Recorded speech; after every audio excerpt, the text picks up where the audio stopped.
할렐루야. 성삼위 하나님의 크신 은혜와 또 은총이 여러분 각인과 오늘 우리 예배 가운데 충만하시기를 주님의 이름으로 축복합니다. 오늘 말씀의 제목을 위기를 만날수록 위급한 때일수록 이렇게 정했습니다. 우리나라 속담에 호랑이에게 물려가도 정신만 차리면 산다는 속담이 있습니다. 위급한 때일수록 당황하지 말고 침착하게 차분하게 생각하고 행동하면 산다는 그런 뜻이죠. 그래야 땅을 치고 가슴을 치고 후회할 일을 하지 않게 되어질 것입니다. 그런데 오늘 그러지 못한 사람이 오늘 본문에 소개되고 있습니다. 그 사람이 바로 이스라엘의 초대 왕이었던 사울이었습니다. 그런 이스라엘을 다스린 지 2년 만에 크나큰 위기를 만나게 되어집니다. 그리고 그것은 스스로 자초한 일이었습니다. 작은 불을 끄려고 하다가 큰 불을 만난 꼴이 되고 말았습니다. 그는 자신의 입지를 견고하게 하고 또 자기를 왕으로 세워준 백성들의 기대와 요구에 부응하기 위한 목적으로 이스라엘 경내에 있는 블레셋 수비대를 몰아내는 그런 공을 세웠습니다. 그러나 그것은 이스라엘 본대를 불러들이게 했고 그 일은 감당하기 어려운 일이 되고야 말았습니다. 또한 그의 충동질에 백성들이 분기탱천에서 몰려들었지만 그들은 엄청난 규모의 블레셋 군대를 목격하면서 기가 죽었고 그리고 마침내 그들은 산지사방으로 흩어져서 몸을 숨기고 도망을 치는 오합지졸이 되었습니다. 이와 같은 위중한 시간에 사울은 아주 망령된 행동을 취하게 되어집니다. 정신줄을 놓은 사람처럼 해서는 안 될 일을 저지르고 만 것입니다. 그것이 9절과 10절에 있는 말씀처럼 그는 제사장 사무엘이 그에게 오기 전에 번제의 제사를 드리고 만 것입니다. 사울이 제사를 드린 그 일을 두고 사무엘이 와서 무엇이라고 했습니까? 13절 말씀을 보면 사무엘이 이르되 왕이 망령되이 행하였도다 그렇게 말씀을 했습니다. 지난 주일 오후 시간에도 말씀을 드렸습니다마는 망령되다라고 하는 말은 어리석다 혹은 바보 짓을 하다 그런 의미가 있습니다. 사울은 해서는 안 될 일을 했습니다. 정말 바보 짓을 하게 되었습니다. 제사를 드리는 일이 왜 어리석은 일이며 바보 짓인가? 다른 것도 아니고 하나님 앞에 제사를 드렸다는데, 다시 말하면 하나님께 예배를 드렸다는데 그게 무슨 큰 잘못이냐? 그것이 그렇게도 어리석은 행동이었고 그렇게도 바보짓인가? 정말 해서는 안 될 일을 하게 된 건가? 사무엘의 말에 그 답이 있습니다. 오늘 보면 13절과 14절 말씀을 보면 왕이 왕의 하나님 여호와께서 왕에게 내리신 명령을 지키지 아니하였도다. 여호와께서 왕에게 명령하신 바를 왕이 지키지 아니하였으므로 이렇게 말하고 있습니다. 사무엘이 사울에게 한 명령이 있습니다. 사무엘상 10장 8절 말씀에 보면 너는 나보다 앞서 길갈로 내려가라. 내가 네게로 내려가서 번제와 화목제를 드리리니 내가 네게 가서 내가 행할 것을 가르칠 때까지 7일 동안 기다리라. 사무엘은 제사장이요 선지자로서 하나님의 뜻을 알려주는 역할을 하는 사람이었습니다. 그런 의미에서 그의 입에서 나온 사울을 향한 이 약속, 또 어떤 의미에서는 명령이라고도 할 수 있는데, 이것을 사울에게 사무엘이 했던 것이죠. 그것은 다른 의미에서 하나님께서 사울을 향한 명령이기도 한 것입니다. 따라서 사울은 사무엘이 명령한 그 명령을 하나님의 명령으로 받고 기꺼이 순종했어야 했습니다. 그리고 그는 지금 전쟁 중에 있습니다. 일촉즉발의 전쟁을 치루어야 할 그런 입장에 놓여 있습니다. 그는 하나님의 사람 사무엘을 통해서 전쟁을 어떻게 시작해야 되고 전쟁을 어떻게 감당해야 될지에 대해서 들어야 할 그런 입장에 놓여 있습니다. 그런데 그는 순종하지 않았습니다. 그리고 출애굽기 29장에 보면 제사의 업무는 제사장의 고유한 직무 영역이었습니다. 그런데 왕권이라고 하는 그 힘을 가지고 사울은 제사장의 고유한 직무를 월권했습니다. 사울의 이 행위는 사무엘의 제사장직과 사무엘의 선지자직에 대한 도전입니다. 월권이죠. 사울은 자신의 직무의 한계 범위를 넘어서 버렸습니다. 이것은 하나님께서 정한 법을 어긴 행위가 되어진 거죠. 아무리 부득이한 경우라고 하더라도 또 그런 상황이라고 하더라도 그것은 변명의 여지가 없는 것이었습니다. 사울이 사무엘의 질책에 대해서 무엇이라고 변명을 했습니까?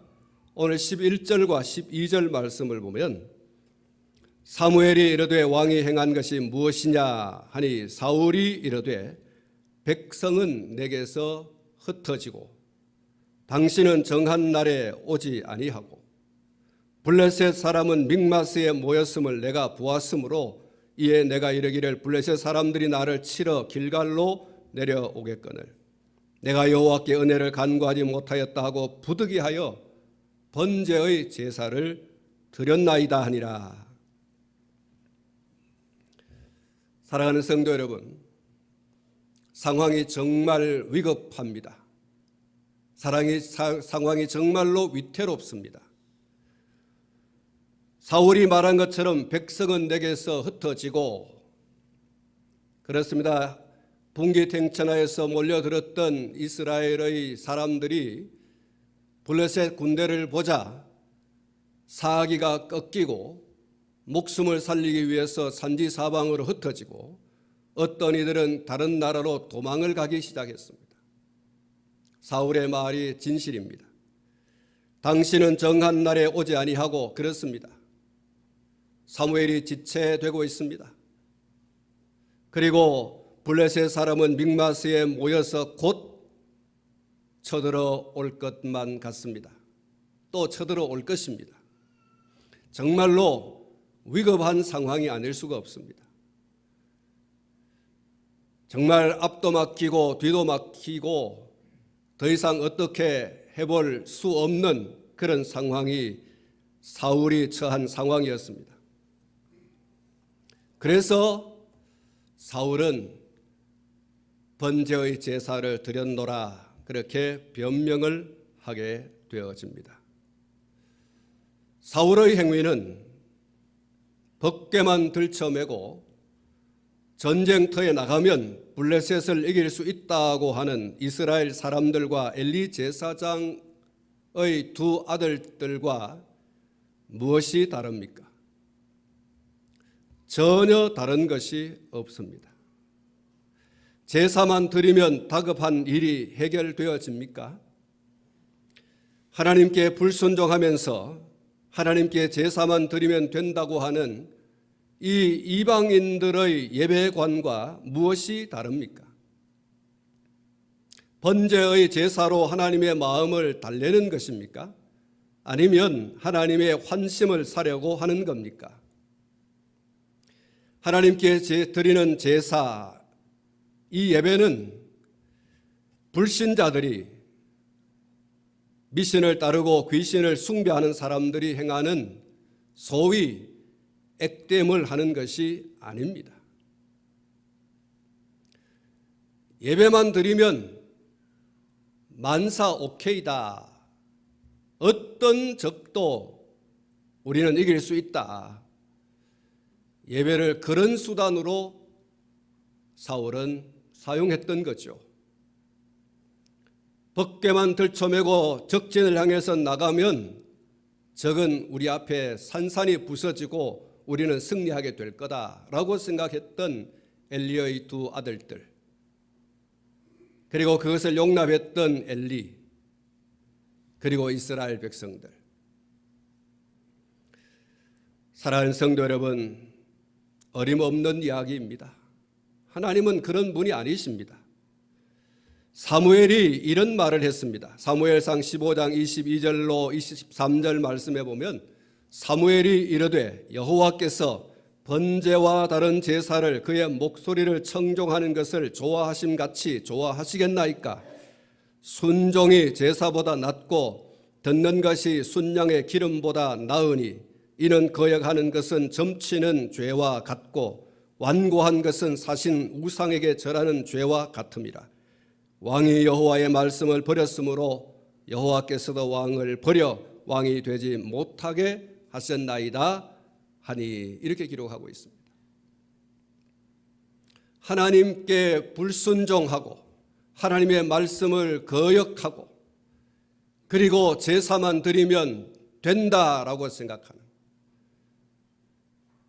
제사를 드려서 하나님의 마음을 달래기만 하면 된다라고 하는, 하나님의 환심을 사면 된다라고 생각하는 이 사울의 모습, 그야말로 망령된 행동이 아닐 수 없습니다. 무엇이 더 중요한가? 사무엘은 이 사무엘상 15장 22절 23절 말씀을 통해서 순종이 먼저입니다. 순종이 우선입니다 라고 얘기하고 있습니다. 제사의 행위보다 더 중요한 것이 삶 속에서 하나님의 말씀대로 살아가려고 몸부림치는, 하나님의 말씀을 붙들고 말씀대로 살아가려고 하는 그 몸부림이 더 중요하다.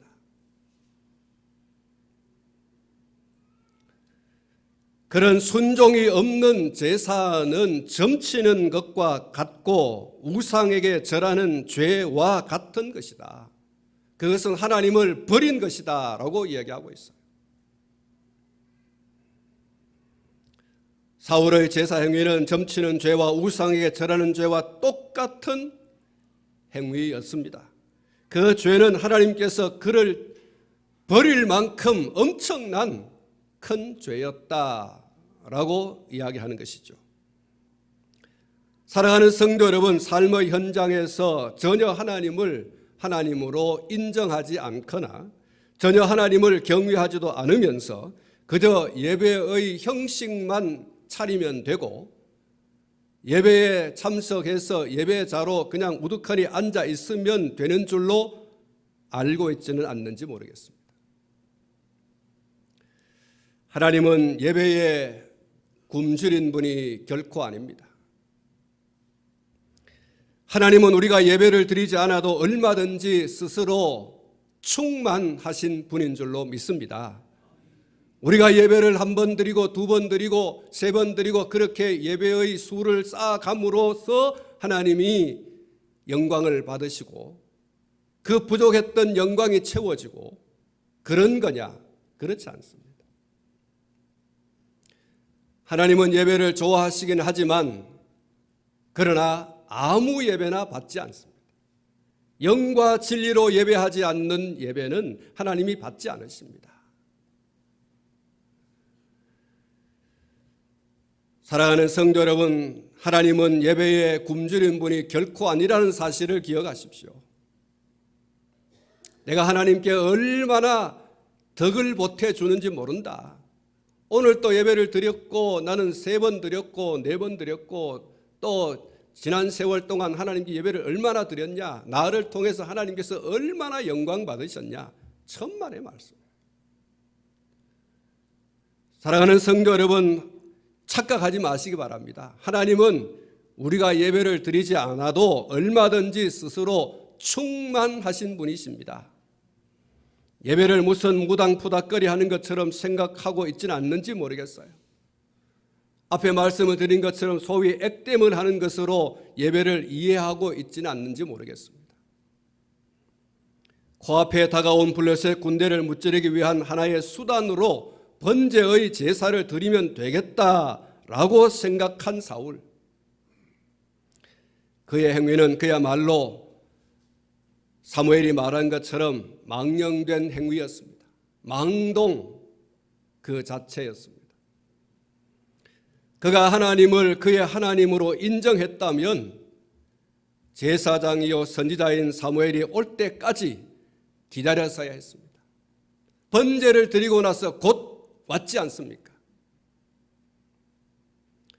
더 조금만 더 기다리고 그가 와서 번제의 제사, 화목의 제사를 드리고 그의 입에서 나오는 하나님의 말씀을 그가 경청하고 그 말씀 따라서 전쟁을 하든지 전쟁을 하지 않든지 그 결정을 했어야 옳은 것이었죠. 사무엘을 제사장으로 선지자로 세우신 분이 하나님이시다라고 하는 것을 믿는다면 그가 와서 번제와 화목제를 드리겠다고 했으니 사무엘의 제사장직과 선지자직을 인정하면서 그의 말을 그대로 믿고 그리고 기다렸어야 옳습니다. 하나님의 역사는 사람이 늦어진다고 해서 늦어지는 것이 결코 아닙니다. 하나님의 역사는 사람이 안 된다라고 해서 안 되는 게 아닙니다.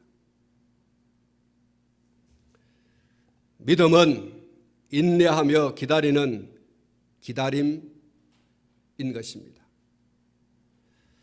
땅을 뚫고 올라오는 새싹을 바라보면서 왜 이렇게 늦게 올라와? 라고 하면서 그 새싹을 손으로 집어 당겨버리면 어떻게 되겠습니까? 새싹에서 잎이 나고 꽃이 피고 열매가 맺혀야 됩니다. 그것은 기다려야 되는 것입니다. 내가 급하다고 해서 새싹을 그냥 집어서 당겨버리면 잎도 보지 못하고 꽃도 보지 못하고 열매는 더더욱 보지 못하는 것이죠. 어리석은 것이고 바보 짓입니다. 사울은 자신에게 주어진 직무의 한계를 넘어서 하나님께 불순종하는 죄를 지은 겁니다. 얼마나 하나님을 무시하면 이렇게 했겠습니까? 얼마나 신앙이 제대로 되지 않았으면 그런 행위를 서슴지 않고 했겠습니까? 제사장을 기다릴 필요가 뭐가 있냐? 선지자들을 기다릴 필요가 뭐가 있냐? 내가 하면 되지. 결코 사울의 생각은 용납되어질 수 없는 죄였습니다. 엘리 아들들 바로 그들의 불량한 모습 그대로 사울은 나타내고 있는 것입니다.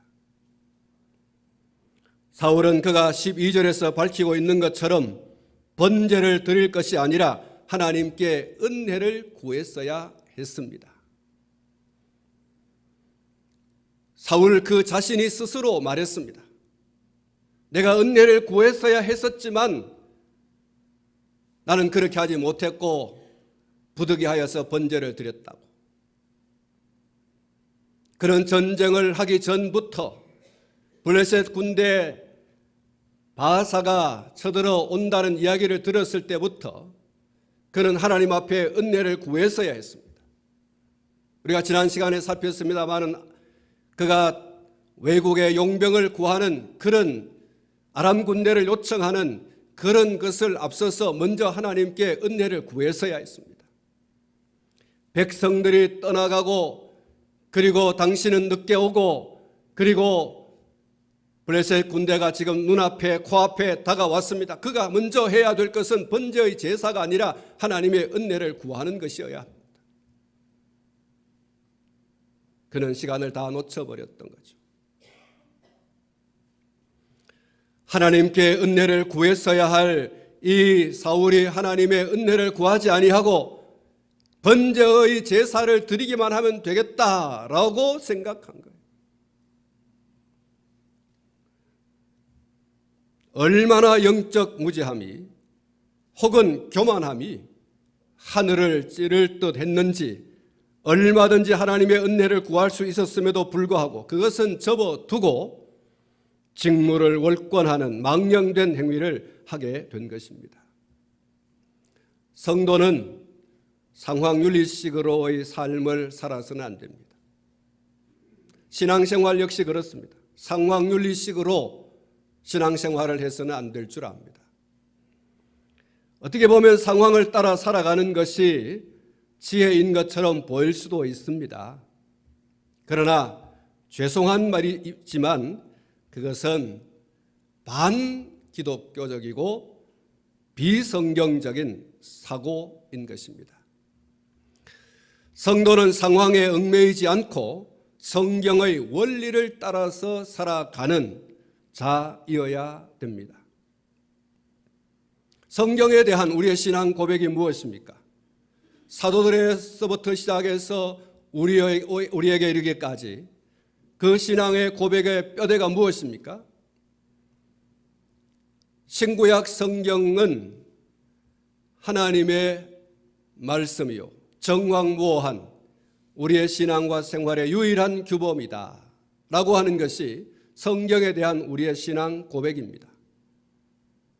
우리의 신앙과 생활의 유일한 규범으로서 성경이 바로 우리에게 주어져 있습니다. 그래서 성도의 삶은 상황에 따라서 살아가는 것이 아니고 그럼에도 불구하고 성경대로 살아가는 것입니다. 성경 따라서 살아가는 것, 이것이 바로 오늘 저와 여러분들의 삶이라고 하는 것을 잊지 말아야 됩니다. 성경 원리를 따라 살아가다가 성경 원리 때문에 죽어야 하는 때가 온다면 죽는 것입니다. 순교하는 것이죠. 이것이 우리 신앙의 선배 다니엘이 보여준 거고 그의 친구 사드락과 메삭과 아벳느고가 보여준 거죠. 늘 하던 대로 하루에 3번씩 기도하지 않고 잠시 쉬면 됩니다. 바람이 부으니 잠시 숙이자. 이런 식으로 살아가면 되죠. 늘 하던 하루에 3번씩의 기도 하지 말라고 하니 안 하면 되죠. 그런데 다니엘이 어떻게 했습니까? 직무가 바쁜 중에도 그는 하루에 3번씩 자기의 집에 가서 자기의 조국 이스라엘 예루살렘을 향해서 3번씩 기도했다고 하지 않습니까? 죽으면 죽으리이다. 상황을 따라 움직이는 것이 아니라 하나님을 따라, 하나님의 말씀을 따라 나는 움직일 겁니다. 이렇게 하다가 죽을지라도 나는 그렇게 하겠습니다. 이것이 다니엘이 보여준 거죠. 왕의 신상에 잠시 절을 하면 되지요. 나팔 소리, 그 밖에 각종 그런 악기의 소리가 울릴 때 왕의 신상 앞에 절을 하면 됩니다. 잠시 그렇게 하면 되죠. 그런데 사드락과 메삭과 아벳느고는 그런 것을 용납하지 않았어요. 죽으면 죽으리이다. 생명을 보장받을 수 있고 장래가 보장되어질 수 있습니다. 그런데 거부했습니다.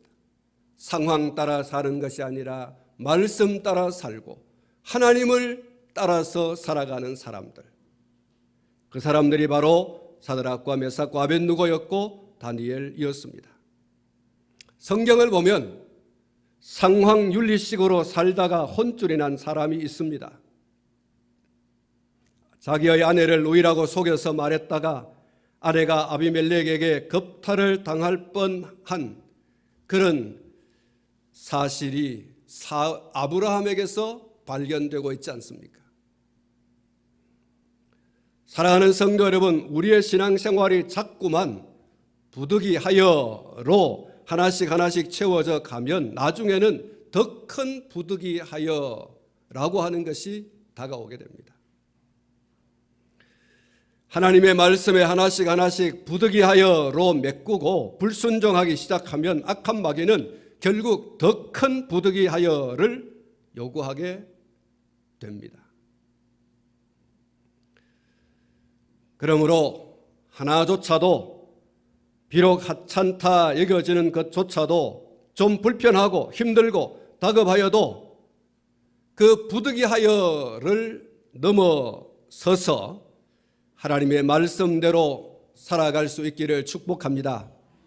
하나님의 말씀대로 살아가면 하나님께서 책임져 주십니다.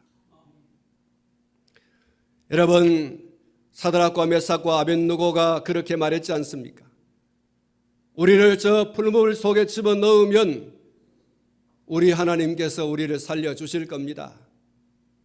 그러하지 아니한다 할지라도 우리는 왕의 신상에 절하지 않겠습니다. 여러분, 이 순교자적 신앙 그리고 그 순교자적 신앙과 더불어서 굽힐 줄 모르는 신앙의 의지. 여러분, 오늘 저와 여러분들이 이 신앙과 이 의지로 우리 앞에 다가오는 모든 부득이하여의 상황을 넘어설 수 있기를 주님의 이름으로 축복합니다. 그 다음에 누가 책임진다고요? 하나님이 책임지십니다. 이 세상에서 우리의 목숨을 끊는 어떤 일이 있다고 할지라도 하나님은 영원한 생명을 우리에게 약속했지 않습니까? 사울이 부득이하여 이것을 넘어섰더라면 어떤 일이 일어났습니까? 13절 하반절 말씀을 보면 이렇게 말하고 있습니다. 그리하였더라면 여호와께서 이스라엘 위에 왕의 나라를 영원히 세우셨거늘. 하나님께서는 그와 이스라엘을 위협하는 블레셋의 손에서 틀림없이 건져 주셨을 겁니다. 뿐만 아니라 그의 왕위가 그의 자손 만대로 이어졌을 겁니다. 사무엘이 지금 그 얘기를 하고 있지 않습니까? 당신이 부득이하여 이것을 넘어섰더라면 얼마나 좋았겠는가.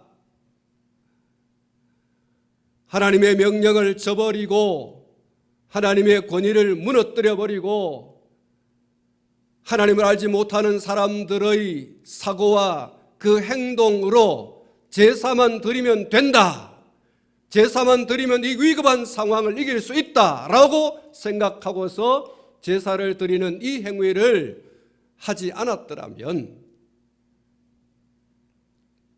얼마나 좋았겠느냐는 거예요. 블레셋 군대를 이겼을 것이고 그리고 당신의 왕위는 자손 만대로 이어졌을 것이다.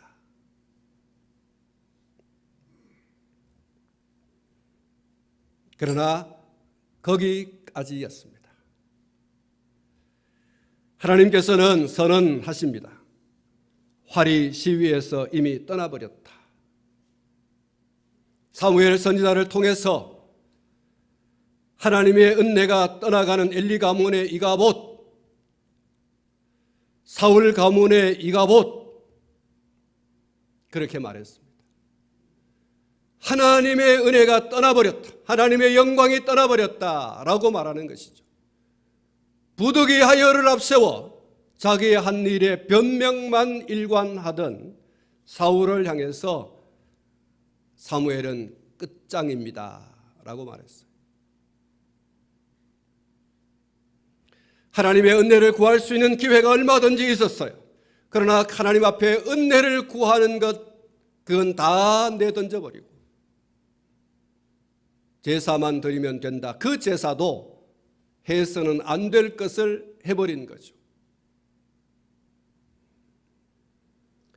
하나님의 은혜가 떠나가는 엘리 가문의 이가봇, 사울 가문의 이가봇의 심판이 임하지 않도록 우리는 깨어 있어야 됩니다. 정신을 바짝 차리고 있어야 됩니다. 악한 마귀 사탄은 우리의 위급한 상황을 이용하여서 우리를 당신에게 무릎을 꿇게 만드는 거죠. 우리로 하여금 그에게 무릎을 꿇게 만드는 거죠. 우리는 어떤 상황이 와도 정신을 바짝 차려서 하나님의 우리에게 주신 그런 법도를 떠나 망령된 행동을 하는 사람들이 되어서는 안 될 줄 압니다. 그럴듯한 이유를 들어서 하나님의 말씀을 거스르는 망령된 일에 익숙하지 않도록 우리는 깨어 있어야 합니다. 상황이 위축할수록 더욱 더 정신을 차려야 됩니다. 더 말씀을 부여잡고 그 말씀대로 살아가려고 하는 몸부림이 있어야 돼요. 상황이 나를 이끌고 가는 것이 아니라 말씀이 나를 이끌어 갈 수 있도록 우리는 하나님께 귀를 기울이고 듣는 마음과 듣는 귀를 가져야 될 줄 압니다. 할렐루야. 상황이 나를 이끌고 가는 것이 아니라 하나님이 나를 이끌고 가는 그 삶을 살아가야 됩니다.